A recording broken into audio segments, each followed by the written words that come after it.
Good morning. आज के lecture में डिफरेंशियल इक्वेशन में linear second order differential equation के लिए उसमें कम्प्लीमेंट्री फंक्शन तक हम लोग कर चुके थे और आज देखना इसमें method for finding the particular integral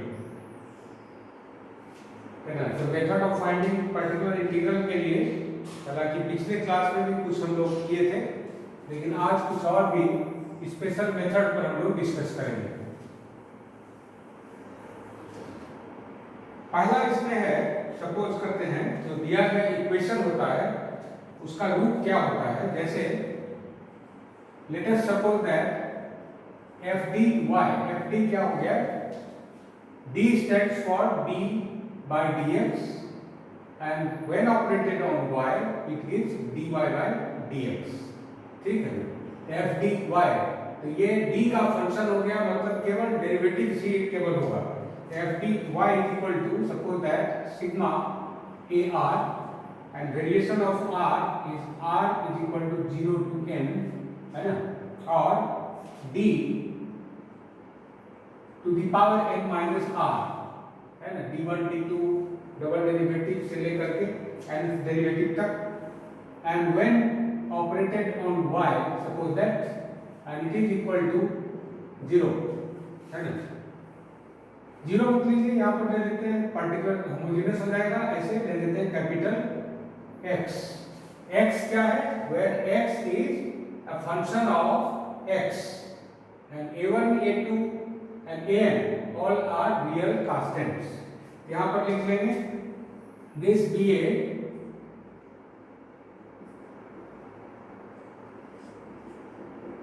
non homogeneous, क्योंकि यहाँ x है तो क्या हो गया ये नॉन होमोजेनियस। ठीक है, non homogeneous linear differential equation. ठीक है, वेयर ए आई लिख लेते हैं, ज्यादा अच्छा रहेगा। For I is equal to 0 1 2 and so on are n are real क्या है constants and capital x is a function of x. ठीक है, तब पर्टिकुलर इंटीग्रल निकालना है and let us suppose that here capital X is equal to, in this case ये general equation ले लिए और इस जनरल इक्वेशन में पर्टिकुलर इंटीग्रल निकालना है when this x that means this be the function of x and suppose that x is equal to exponential function e to the power ax, तब क्या मिलेगा है ना, वेयर a क्या है, a इज ए कांस्टेंट। ठीक है ना। अब आइए, तो आप जानते हैं कि d of e to the power ax कितना हो जाएगा, that is a e to the power ax d square e to the power ax। तो फिर से इसका डेरिवेटिव, तो फिर से एक a बाहर, तो a square e to the power x and so on नहीं। और यही चीज अगर rth डेरिवेटिव ले लें तो dr e to the power ax, यहाँ क्या मिलेगा a to the power r e to the power ax, ये नहीं मिलेगा। ठीक है, तो अब देखिए f d e to the power ax क्या हो गया,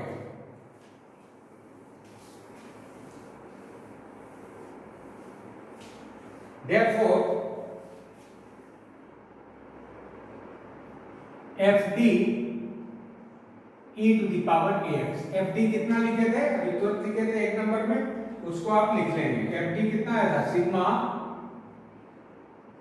ar d to the power n minus r 0 to n, यही ना था, operated on e to the power ax। ठीक है, ये देखिए कितना आ गया, इस ये रूल जब लगा देंगे तो क्या मिल गया, ए आर और डी के जगह पर क्या मिल गया, देखिए तो डी के जगह पर ए है, तो कैसा मिल जाएगा, तो sigma r is equal to 0 to n ar,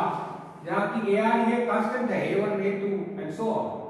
और d के जगह पर रिप्लेस कर गया a to the power n minus r e to the power ax, है ना। और अब देखिए इसको कितना से लिखे हैं, fd से, तो ये किससे लिखाएगा, that means you can write fa नहीं into e to the power ax, that is result क्या हो गया, fd e to the power ax is equal to fa e to the power ax, ठीक है। अब जरा इनवर्स ऑपरेटर इस पर अप्लाई कर दीजिए, तो by applying inverse operator we get, देखते हैं क्या मिल जाएगा, by applying inverse operator 1 by fd we get, यहां से क्या मिल गया, 1 by fd, और fd e to the power ax is equal to fa constant है तो हम लिख सकते हैं ना fa 1 by fd e to the power ax, clear. अब आइए ये क्या कर दिया एक दूसरे को, क्योंकि एक दूसरे का इनवर्स है, कैंसिल हो गया, बचा क्या, e to the power ax is equal to fa 1 by fd e to the power ax, right, and therefore 1 divided by fd e to the power ax is equal to 1 by fa e to the power ax, and fa not equal to 0, and this is the particular integral, ठीक है, this is the required particular integral. क्या मतलब हो गया, rule क्या बन गया कि d के जगह पर fd में a रिप्लेस कर देंगे, वही रिजल्ट मिल जाएगा, लेकिन कंडीशन होना चाहिए कि when replacing d by a and this gate non zero, अगर ये नॉन जीरो वैल्यू देता है तो सीधा सीधा a का जो कोफिशिएंट होगा, है ना, a का जो सॉरी x का जो कोफिशिएंट है एक्सपोनेंशियल में, वो d के जगह पर रख देंगे, वही आपको रिजल्ट दे देगा। तो एक काम करते हैं, इसको पहले आप बता दीजिए, है ना, फिर आगे देखेंगे, ठीक है, इसको नोट कर लेना है। नेक्स्ट हम चलते हैं इसी में, अगर ये जीरो हो जाए तब क्या होगा, है ना, second case,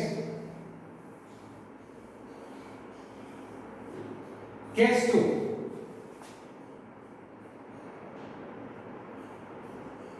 let us suppose that fa is equal to 0, fa 0 होने का मतलब क्या हो गया, और एक काम करते हैं, एंड इसका जो डेरिवेटिव होगा 0 नहीं है, ठीक है ना, तो मतलब क्या हो गया, that is d minus a, क्योंकि d के जगह पर a रखते हैं, है ना, उसी कारण 0 होगा, तो this must be the factor of dA, नहीं, this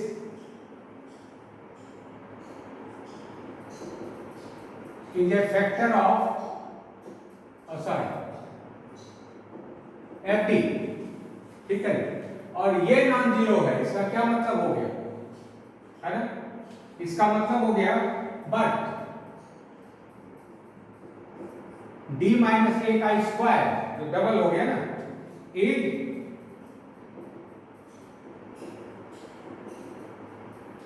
not a factor of fd, ये फैक्टर नहीं होगा, तभी f dash a non zero है, जो कि आप जानते हैं ये क्या हो जाता है, इसका डेरिवेटिव हो गया 2 times of d minus a, और ये नॉन जीरो है आफ्टर रिप्लेसिंग बाय a, है ना, इन प्लेस ऑफ d, जैसे ये डेरिवेटिव कितना हो गया, इतना, अब d के जगह पर a से रिप्लेस कर देंगे तो कितना मिल जाएगा, 0, होना कितना चाहिए, नॉन जीरो, मतलब ये निश्चित रूप में ये इसका फैक्टर तब नहीं होना चाहिए, है ना, तभी वो f dash a not equal to 0 मिलेगा। अब देखिए क्या हो गया,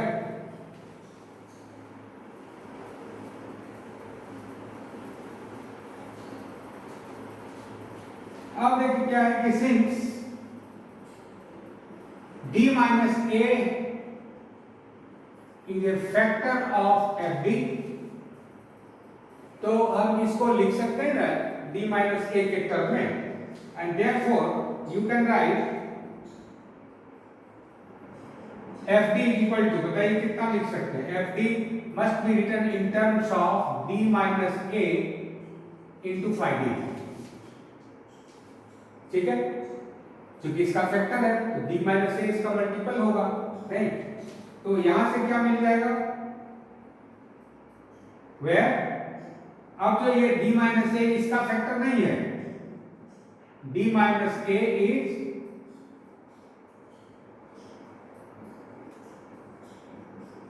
not a factor of phi d, and therefore f dash d बराबर कितना हो जाएगा, इसका डेरिवेटिव निकाल लीजिए, तो ये मिल जाएगा, देखिए phi d का 1 और plus d minus a cos 10 phi dash d, ठीक है। अब देखिए क्या हो गया तक, and this implies that f dash a d के जगह पर यदि a रख दें, f dash a is equal to phi a, और ये बन गया 0, ठीक है। तो अब now 1 divided by F D E to the power ax, इसको क्या लिख सकते हैं f d के जगह पर, तो 1 divided by d minus a, F D का मान दे देंगे, एफ डी कितना है ये phi d e to the power ax लिख सकते हैं, तो phi d इसको हम बाहर निकाल लें, कितना मिलेगा, देखिए is equal to 1 divided by phi d, और ये बच गया 1 by d minus a e to the power ax, ठीक है, इसको नोट कर लेंगे, है ना, इसको लिखते चलेंगे, आसान पड़ेगा। और एक्सपोनेंशियल शिफ्टिंग जो पिछले लेक्चर में हम लोग किए थे, उसमें आप देखेंगे 1 divided by phi d, and now it can be written as, देखिए कितना हो जाएगा, e to the power ax, नहीं, इंटीग्रेशन x के जगह पर ये हो गया e to the power minus ax dx, यही हो गया। तो देखते हैं कितना हो गया, ये तो खत्म हो गया, e to the power 0 is 1, इसका integration x, so it gives 1 divided by phi d x e to the power ax, ये बनेगा, है ना।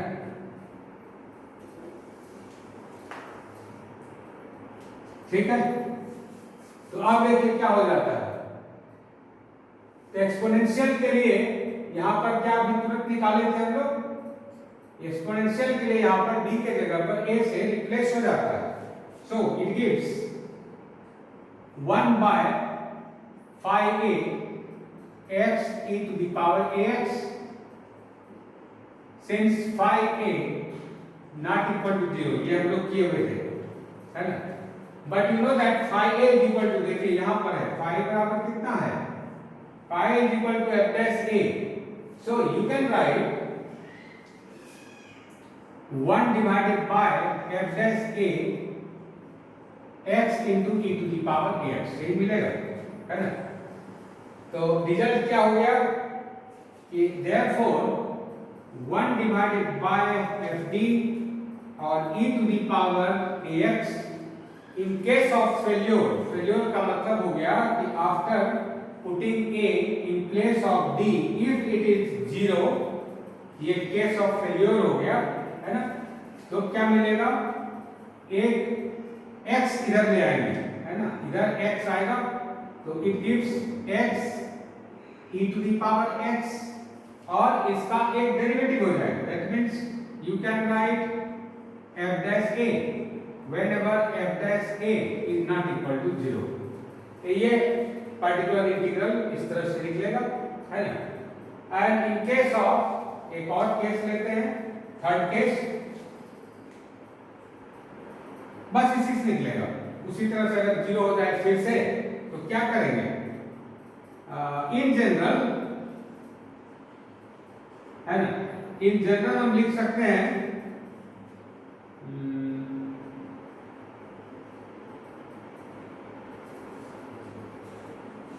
सेकंड बार में लगेगा अगर फिर से ये 0 हो जाए तो एक बार और डेरिवेटिव होगा और एक x और यहां से बढ़ जाएगा, यही रखना है। और उसी तरह से फिर थर्ड बार में 0 हो जाएगा तो एक बार और x से मल्टीप्लाई होगा, यानी कि यहां लिख सकते हैं 1 divided bye fd into e to the power ax, है ना। अगर r टाइम्स तक 0 हो जाए तो हम कहेंगे इसको x to the power r e to the power ax divided by fr, है ना। rth derivative, fr denote the rth derivative, है ना, a। इन जनरल ये रिजल्ट मिल जाएगा, है ना। तो इस तरह से काम इसका होगा। एग्जांपल्स देख सकते हैं। फॉर एग्जांपल,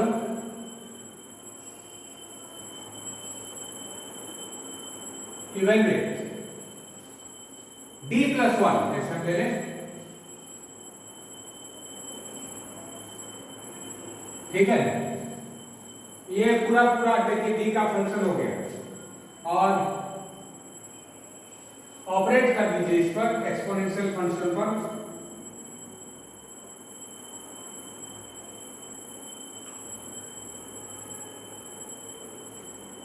इसको कर लें क्या, e to the power ax है, ये e to the power x ही रखिए, रखिए 4x रखिए, e to the power 4x। यहाँ पर क्या देखते हैं, in place of d right 4, तो कितना हो जाएगा? दैट मीन्स 4 + 1 डिवाइडेड बाय, यहाँ कितना हो गया देखिए 16 - 5 और e to the power 4x and 5 divided by 11 e to the power 4x, बस ऐसे निकलेगा, है ना। या दूसरे ढंग से ऐसे भी रख सकते हैं, that is d + 1 by d square minus 5 e to the power 4x, यही हो गया fd। तो इस तरह से लेके चलते हैं, देखते हैं कितना मिलेगा। ये एंड इट गिव्स, क्योंकि ये ठीक नहीं है, d + 1, d के जगह पर रखें तो 1 by 16 minus this, है ना। Now it is equal to, देखिए क्या हो गया, d + 1 divided by 11 e to the power 4x। अब बता दीजिए क्या हो गया इसका derivative, e to the power 4x I into 4 plus, देखिए इतना divided by 11 which is 5 e to the power 4x divided by 11। तो देखिए ये रिजल्ट मिल गया। अब समझ सकते हैं, तो डायरेक्ट में आपको दिक्कत होगी समझने में, ऐसे हम निकाल सकते हैं, नो प्रॉब्लम, ठीक है। दूसरा एग्जांपल हम ले सकते हैं, इवेल्युएट। अब यहां ले लें 1 by d square minus 4 into e to the power 2x। अब देखिए क्या है यहाँ पर, केस ऑफ फेल्योर है, क्योंकि d के जगह पर अगर 2 रखते हैं तो 2 का स्क्वायर 4 - 4 इट गिव्स 0। तो केस ऑफ फेल्योर हो गया। यहाँ पर क्या करेंगे, एक x आएगा और नीचे का डेरिवेटिव d के रिस्पेक्ट में हो जाएगा, नहीं तो क्या मिलेगा, इट गिव्स x, ठीक है। एक बार पहले x हो गया इंटू 1 डिवाइडेड बाय d के रेस्पेक्ट में नीचे का differentiation 2d into e to the power 2x, है ना। क्यों किया इतना, because it is the case of failure, ठीक है, क्योंकि यहां पर F2 0 हो गया इसलिए, है ना। तब क्या हो गया, अब ये D का मतलब इंटीग्रेशन इसका, या डायरेक्ट यहां रख दें तब भी हो जाएगा। तो कितना हो गया देखिए, तो 1/4 x e to the power 2x, नहीं, ठीक है। तो इस तरह से इसका सवाल बनता है। और भी एग्जांपल ले सकते हैं इसमें, जैसे एक और एग्जांपल लें, इवेल्युएट, इस बार प्रोडक्ट में ले करके देखिए, जैसे 1 डिवाइडेड बाय दिस, ठीक है, और operated on e to the power 2x, देखिए अब क्या होगा,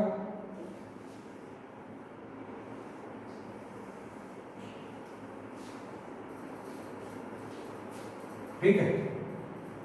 दो मान रख दिए तो कितना मिल गया, तो डायरेक्ट मिल जाएगा रिजल्ट, 2 - 1 is 1, है ना। तो 1 डिवाइडेड बाय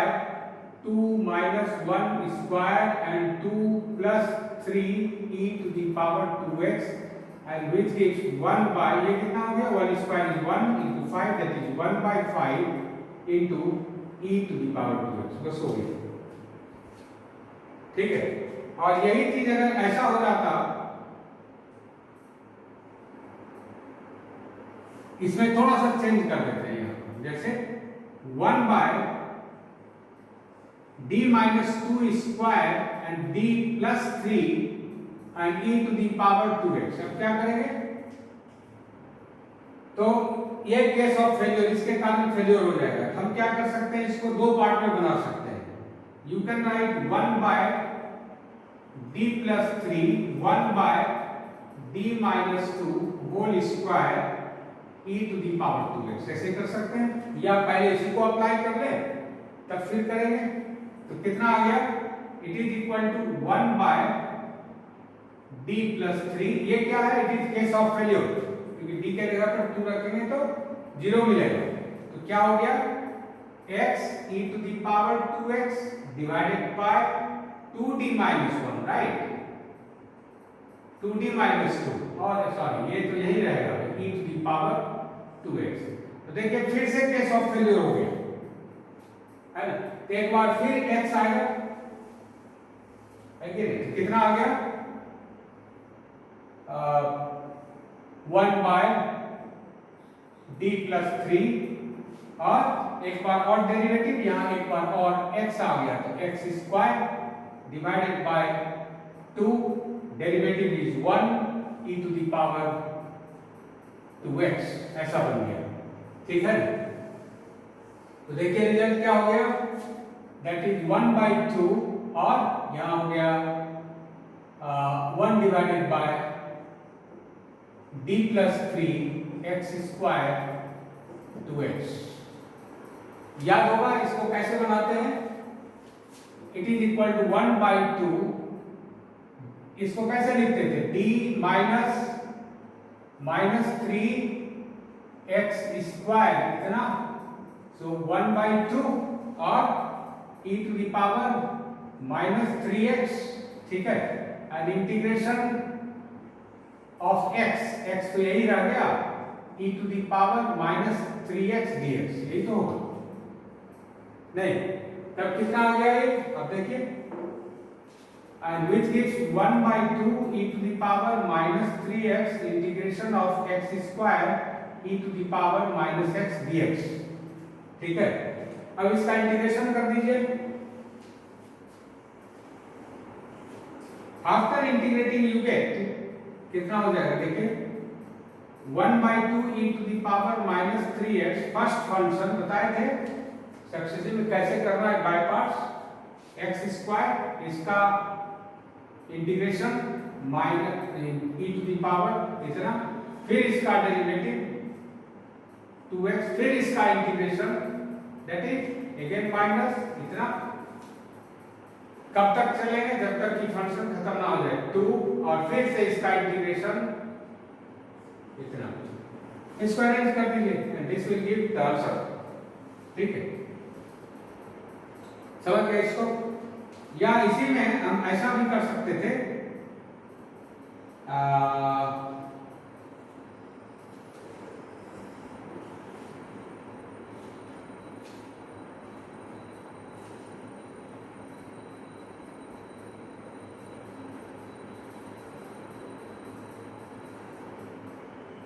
क्या था सवाल, क्या था देखिए, सवाल तो मिटा दिए, पता नहीं लगेगा। नेक्स्ट प्रॉब्लम देखिए, फिर छोड़िए इसको। एग्जाम्पल सॉल्व d2y/dx स्क्वायर है ना, प्लस माइनस ले लीजिए dy/dx माइनस 2y, तो फैक्टर हो जाएगा, यस फैक्टर हो जाएगा, is equal to 3 into e to the power 3x। और इसमें एक काम करते हैं, कंडीशन लगा देते हैं कि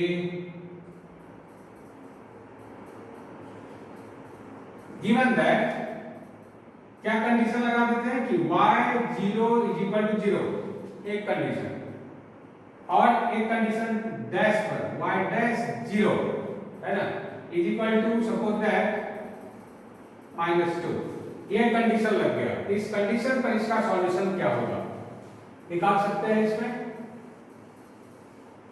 इसका दो पार्ट में होगा, क्योंकि इसका सॉल्यूशन निकालना है तो सबसे पहले ऑक्सिलरी इक्वेशन d के जगह पर, अच्छा इक्वेशन को कैसे लिख देंगे, d square minus d minus 2 into y is equal to 3 e to the power 3x। ठीक है, इस तरह का आ गया। तो ऑक्सिलरी इक्वेशन कितना हो गया, m square minus m minus 2 is equal to 0। Solve कर दीजिए, m माइनस 1 और m plus 1 m minus 2 is equal to 0, ये मिल गया। And therefore m is equal to minus 1 m is equal to 2 and therefore CF is equal to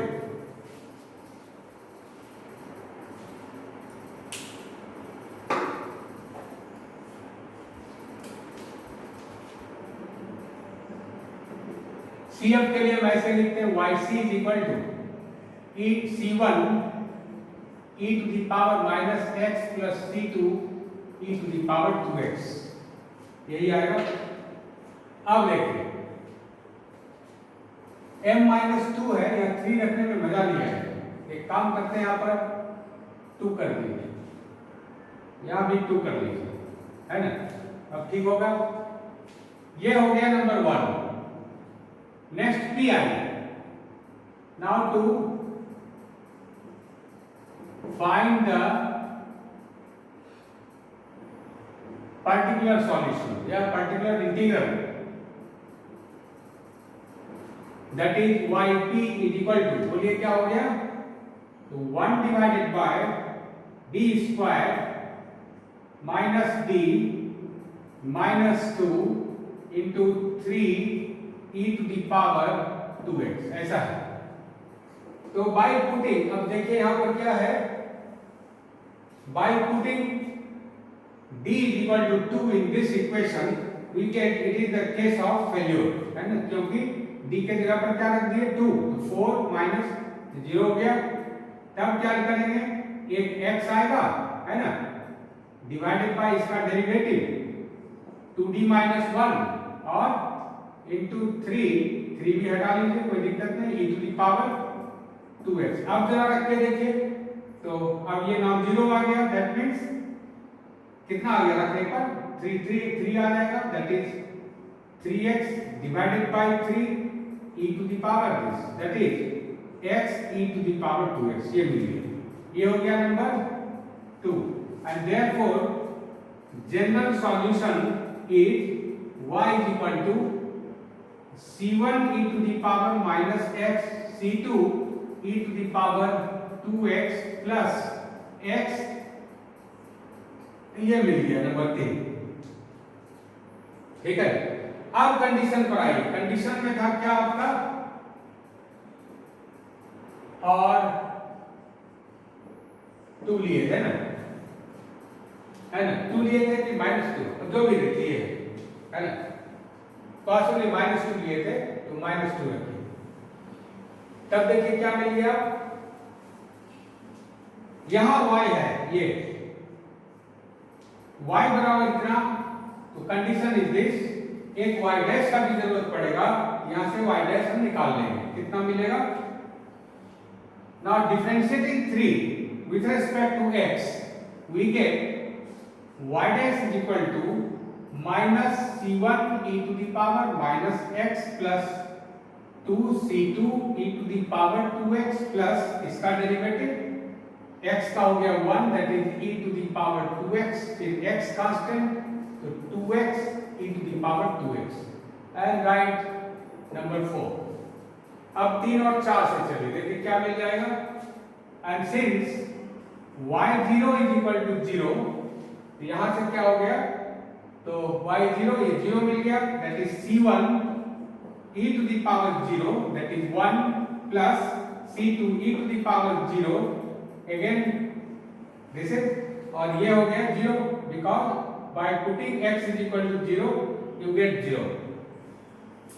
next में फिर चलिए, as y dash 0 is equal to -2,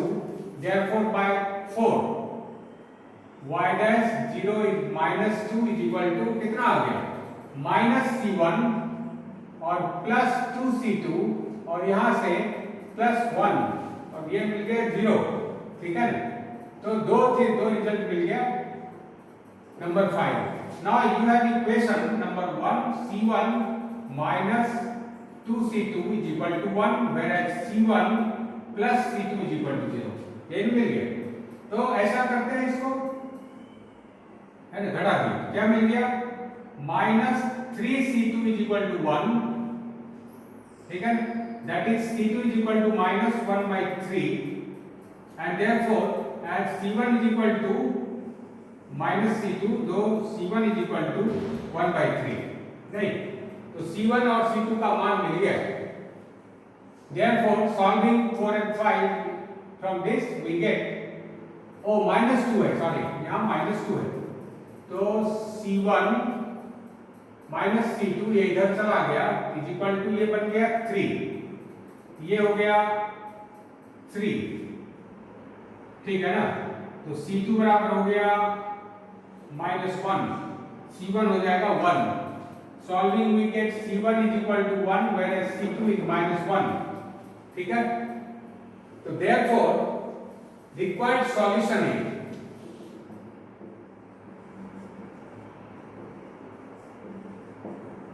required solution है, यहां से मिलेगा 3 नंबर से ना, y इज इक्वल टू कितना 1, that is e to the power minus x plus c2 is -1, so write minus of e to the power 2x plus x e to the power 2x, ये मिल गया। This is the solution of the equation, है ना, कोई दिक्कत इसमें बोली, ठीक है, तो ये एक तरह का हम लोग निकाल लिए पर्टिकुलर इंटीग्रल में। पर्टिकुलर इंटीग्रल में क्या क्या किए, एक्सपोनेंशियल के लिए काम किए कि अगर x का वैल्यू, जो फंक्शन राइट साइड में जो दिया हुआ है द फंक्शंस ऑफ x, अगर e to the power ax है और fa यानी कि अगर एक बार 0 नॉन जीरो, ये दो केस में होता है, तो इस पर हम किस तरह से निकालेंगे।